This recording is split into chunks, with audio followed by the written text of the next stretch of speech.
renovación. Como ustedes saben, los temas que han estado siendo tratados, tanto por Pedro como por don José Manuel, que están en la palestra pública. Como le anunciamos en la pasada, hace un tiempecito, entró el telecable Teleatlántico José Manuel, sí, que se ve en Puerto Plata, Gaspar Hernández, Sabaneta Yásica, Sosúa, y allá en Sabaneta Yásica nos están viendo en el supermercado Hey, el señor Mario García, y en Cabarete el señor César, que está en sintonía todos los días con el programa Tiempo de Renovación. Así que muchas gracias y saludo a la gente de Sabaneta Yásica y Cabarete por estar en sintonía con este programa. Don José Manuel, como usted ha visto en las noticias que se han producido recientemente, hay un inconveniente ahí, o han estado discutiendo el problema de las pensiones, sí, por la situación que se ha dado ahora con la 40 pensionados de la Superintendencia de Banco, que usted ahorita lo planteó. Temas que están dentro de ahora mismo del espectro nacional e internacional. Como ustedes saben, esas instituciones centralizadas que son creadas por ley, como el Banco Central, la Superintendencia de Valores, la Superintendencia de Bancos, el Banco de Reserva y otras instituciones centralizadas, no van directamente con el sistema de la administración pública centralizada. ¿Entiendes? Entonces eso ha hecho que, como hemos criticado aquí mucho en este programa, los exorbitantes sueldos que tienen esas instituciones, y lo que hemos visto es que se ha tratado el tema, se ha querido personalizar el tema en función de el licenciado Jaime J. Cortiña. Es decir, lo han querido poner a él como que él es responsable de esa situación. Y nosotros aquí en este programa creemos que no. Jaime J. Cortiña es una persona muy honesta, es una persona muy honorable, un funcionario eficiente y eficaz, y una persona muy trabajadora y que siempre ha servido desde la posición en donde él ha estado con mucha responsabilidad. Entonces, y honestidad también. Entonces, ese sistema de pensiones tanto del Banco Central, el Banco Reserva y la Superintendencia de Bancos, según tengo entendido, en el caso de la Superintendencia de Bancos, fue aprobado por la Junta Monetaria. Y ese ahí dice que la persona o el funcionario o el superintendente de banco puede ser pensionado a la edad de 53 años y con 20 años de ejercicio en la administración pública. También en el caso del superintendente de banco, dice el sistema ese de seguridad social de la superintendencia de banco que el superintendente de banco debe haber tenido varios decretos para poder ser pensionado en esa institución. Pensionaron no solamente a Evan J. Cortiña, sino pensionaron a 39 o 40 empleados más de diferentes áreas. Como ustedes saben, en cada institución aporta una parte para el sistema de pensiones el empleado o el funcionario en este caso, y la otra parte lo aporta la institución del Estado, a la cual que sea. Entonces, nosotros creemos que en República Dominicana lo que hay es un problema ya del sistema, un problema estructural que deben los diputados y los senadores revisarlo, con lo que tiene que ver con las instituciones descentralizadas y las instituciones que son centralizadas por el gobierno central. Además, que el seguro social, sabemos que hay mucho problema, don José Manuel y público televidente, con los pensionados.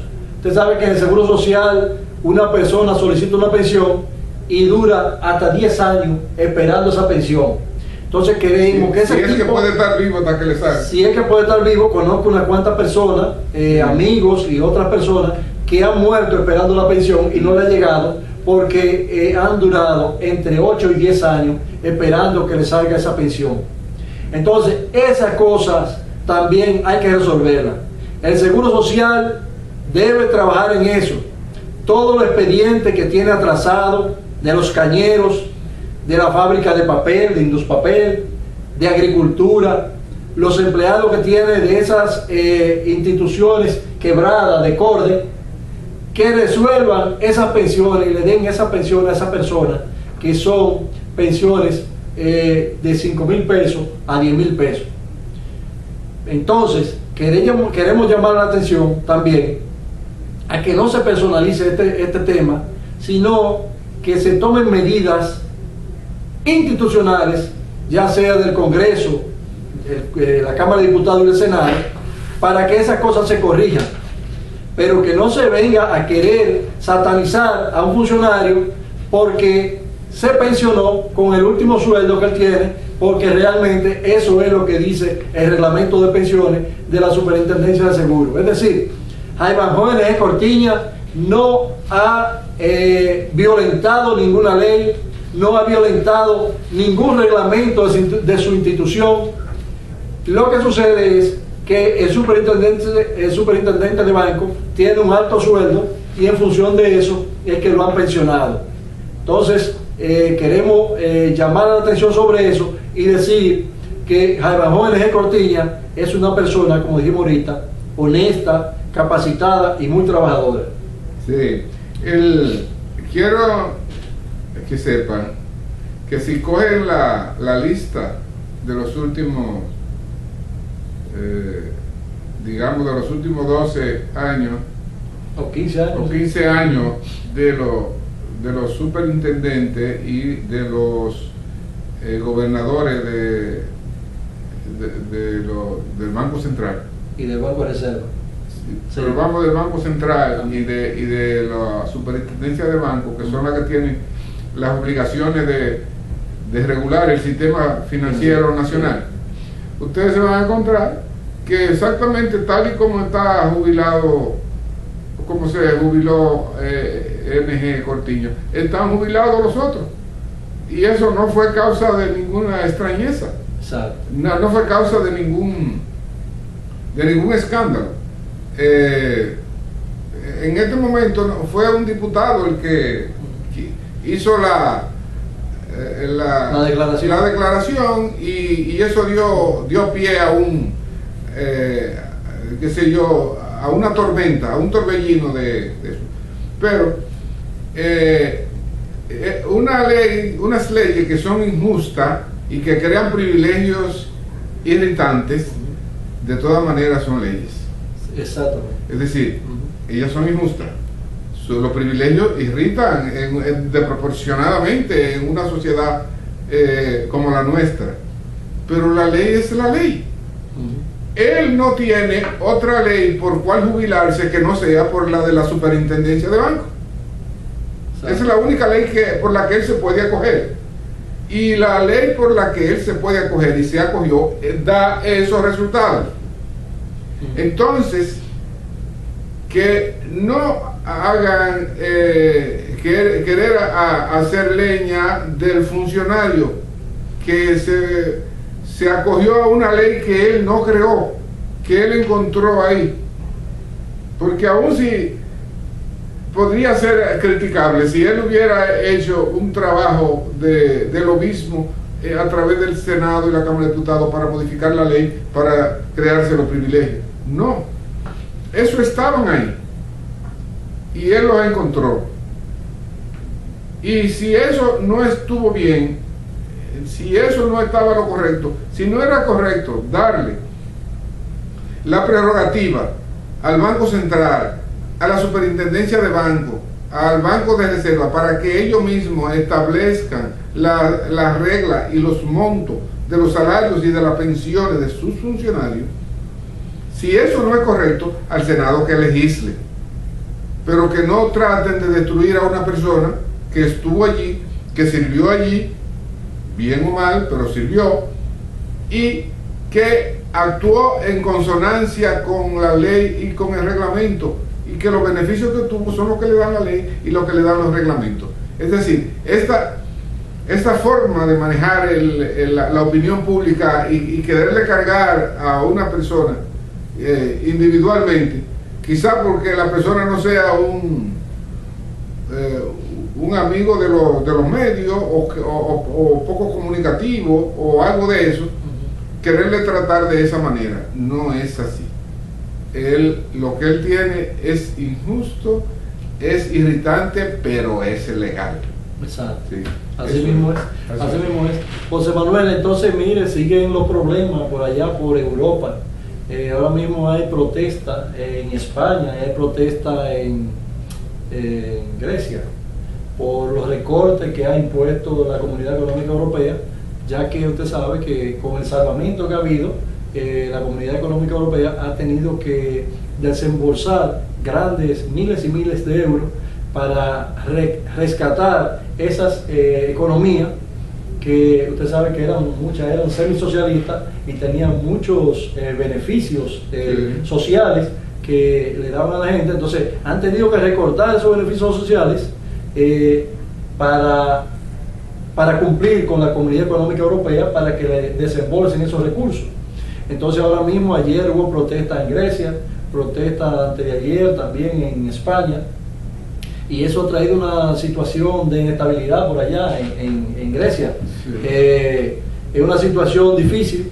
Hay economistas que dicen que España, Grecia y Portugal y otros países vivían como ricos sin serlo, es decir, que ellos tenían unos planes sociales que no debían tener, y que esa es la consecuencia por lo cual ha explotado la situación, porque se endeudaron a tal punto que Grecia y Portugal están por encima del 120% de deuda con relación al PIB.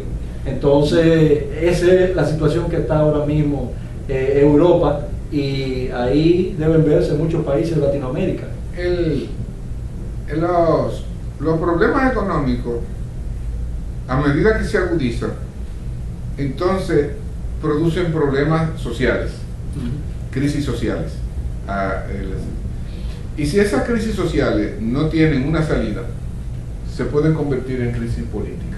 Exactamente. Juan Bosch lo decía eso, claramente, que la crisis económica traía crisis política. Crisis sociales. Y cambio, crisis sociales. Y si esa no se resuelve, exacto, trae crisis política. ¿Qué hace crisis política? O cambio político. Sí, ya en Grecia y en Italia hubo cambio de gobierno, sí, a causa de esos problemas. Incluso en Francia, que no tiene tanto problema, pero hubo por eso. Pero en Francia, en cierto modo, el sistema funcionó. Sí, en Francia. Claro. En Grecia fue en cierto modo violentado. Es que Francia y Alemania son más fuertes de la Comunidad Europea. Sí, desde luego. Entonces, lo que está pasando en Europa es que hay varios países que están completamente en crisis, y otros que son los que están en condición de ayudar a los que están en crisis. Así mismo es. Los que están en condición de ayudar están poniendo unas condiciones extremas. Es decir, ellos le ayudan, pero lo primero que quieren garantizar es que el que reciba la ayuda esté en condición, no ayuda, es préstamo, esté en condición de pagar. Y para que tenga condición de pagar, tiene que recortar los beneficios sociales que recibe parte de la población, y reducir las pensiones. 1 millón aproximadamente de personas en España quedaron sin servicio médico, que fueron cortados de un tajo, en un solo día. Sí, así mismo es. En un solo día quedó eso. Esa forma de tratar el problema nunca ha sido lo que ha sacado a los países de las crisis. Aquí hemos hablado de la Gran Depresión que sucedió en el año 1900, se inició en el año 1929 en Estados Unidos, específicamente en Nueva York, en Wall Street. Y la salida de eso fue una inversión enorme que hizo el gobierno de Franklin Delano Roosevelt en un sistema que él llamó el New Deal, o el nuevo trato, el nuevo convenio. Que ahí se empezó a construir el metro de Estados Unidos. A construir obras sí, inmensas, la presa, una presa enorme por el oeste, sí, y carretera, y prácticamente llenaron de ferrocarriles a todos los Estados Unidos.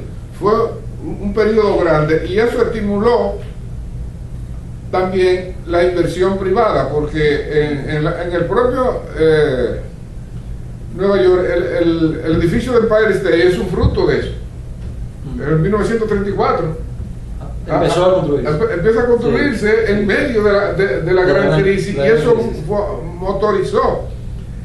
La familia Rockefeller construyó iglesias, catedrales muy bonitas en medio de esa sí, situación.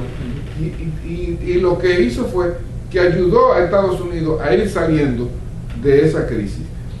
En este momento, la política que está aplicando a Grecia y a España va por mal camino, y probablemente tengan que revisarla en los meses por venir, sí, porque a medida que la población no pueda ir soportando la situación. En España se está hablando de regiones que quieren reclamar independencia, es decir, independizarse de España dentro de España mismo. Sí, muchas comunidades autónomas. Sí, que ya quieren definitivamente romper todos los lazos que tiene con el país, y eso es fruto de esta crisis. Entonces, si se le permite a esa región de la Cataluña que está propugnando esa autonomía. No, autonomía la tiene, es la independencia, es la ruptura total. Okay. Entonces, ¿cómo va a impedir la creación del País Vasco en la parte norte y a donde están los ETA? Crea problemas, más problemas. Porque sí, eso que ya tienen una gran vocación de independencia, hasta un idioma que sí, absolutamente diferente. Sí. Bueno, hay muchos idiomas en España, sí, diferentes, pero eso, el Euskadi, como le llaman, Eureka, se llama ese idioma. Es un idioma ya que se entiende más fácil con el francés que con el español. Sí. Y entonces vamos a tener la República de San Sebastián, de Bilbao y de toda la provincia vascongada, esa. Si España permite que una sola de las comunidades autónomas declare la independencia y ponga su propia bandera, como está pretendiendo, porque es el caso que algunas comunidades todavía ellas pueden subsistir por su propia economía, pero no quieren contribuir a la crisis que está pasando en la nación entera. ¿Sí? Eso para que ustedes vean nada más de lo que estamos hablando, que no es de cosas pequeñas, y que no podemos ni siquiera descartar que en algún momento países como esos tengan que no pueda con la policía y tengan que sacar las Fuerzas Armadas a la calle a controlar la lucha y la protesta. Don José Manuel, con respecto a lo que usted dijo ahorita, que sobre el control de los gastos sociales, sí, hay economistas que creen en control del gasto público, y hay otros que creen en la inversión, como lo que se dio en la Gran Depresión norteamericana, en inversión de infraestructura, inversión de nuevas industrias, nuevas cosas, para gastar más, y con ello para que la gente produzca más, consuma más, y así dinamizar la economía, y eso hace que la economía crezca más. Pero entonces en Europa se está haciendo lo contrario. Sí. Están disminuyendo los gastos sociales, pero no se ve esa inversión que se necesita para que esa economía vuelva a resurgir. Entonces realmente es una situación difícil. También lo están haciendo contrario, que ese dinero se lo están prestando a los bancos, para que si el gobierno quiere dinero, entonces tendría que emitir bonos para que esos bonos sean comprados por los bancos, y así el dinero entre a la población y al gobierno. Entonces ellos están haciendo todo lo contrario al método que se usó aquí en Estados Unidos con la Gran Depresión. Fíjate, un dato nada más. Sí. Entre 16 y 34 años, el 60% de los españoles está desempleado. ¿Cuánto? Entre 16 y 34 años. Uh-huh. Ahí están una gran cantidad de profesionales nuevos, jóvenes. Son casi la fuerza productiva, porque ahí la edad productiva esa. Es una gran edad productiva. Entonces, si yo quiero invertir en producir carros, lo voy a producir para vendérselo a quién, porque es el otro 40% que tiene empleo, a lo mejor ya tiene suyo. Exactamente. Si yo voy a construir edificios de apartamentos, para vendérselo a quién. Exacto. Si voy a producir zapatos o piezas de lujo o algo para mujer, tengo que restringir esa producción. Y yo no puedo instalar una nueva zapatería porque no voy a tener mercado. Claro. Entonces, ¿para qué lo va a invertir un empresario? No va a ampliar su compañía para producir menos. Sí, no. Entonces ese dinero no le va a servir de nada. ¿Entiendes? No tienes que vendérselo. Exactamente. Es algo ahí es que está el problema, que ellos van a tener que resolver, porque la ecuación parece que le falta un factor. Le falta un factor. Le falta un factor porque no tiene solución. Así mismo. Señores, el webmaster nos ha dicho que este programa ha llegado a su fin. El tiempo se nos va sin que nos demos cuenta. Hasta mañana, si Dios quiere, y en que estaremos con nosotros en una nueva edición de Tiempo de Renovación.